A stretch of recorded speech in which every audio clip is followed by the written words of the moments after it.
তো CH aqua বায়োটেকের তরফ থেকে সবাইকে অসংখ্য ধন্যবাদ জানিয়ে আমি জাস্ট আপনাদেরকে কিছু তথ্য তুলে দিচ্ছি। আজকে আমরা ঘুরছি, আমাদের সাথে তন্ময় স্যার আছেন, আপনারা প্রত্যেকেই জানেন, ডায়মন্ড থেকে আপনাদের প্রিয় এমডি, এবং সাথে আমাদের রাজীববাবু আছেন, আপনাদের কাছের মানুষ, আপনারা জানেন। আমরা আজকে ঘুরছি পুরো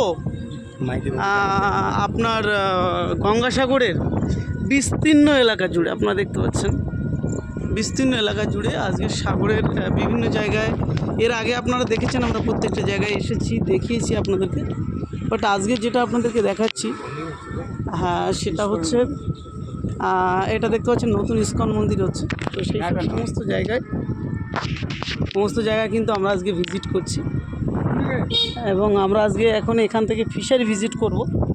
বাকি যারা আমাদের এমডি রয়েছেন সবাইকে বলবো প্রত্যেকেই ভিজিটে বেরোন, এবং পুকুরের কী কী সমস্যা হচ্ছে, কোন প্রবলেমস হচ্ছে, সেগুলো অবশ্যই আপনারা তুলে ধরবেন।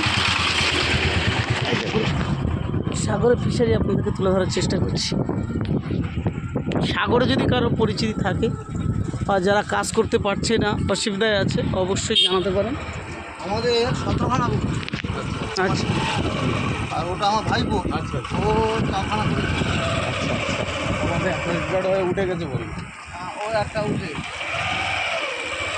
ঠিকমতো বৈজ্ঞানিকভাবে। তাহলে আপনারা প্রত্যেকেই কমেন্ট করুন, প্রত্যেকেই লেগে পড়ুন এবং প্রত্যেকের কাজগুলো তুলে ধরুন গ্রুপে। নমস্কার।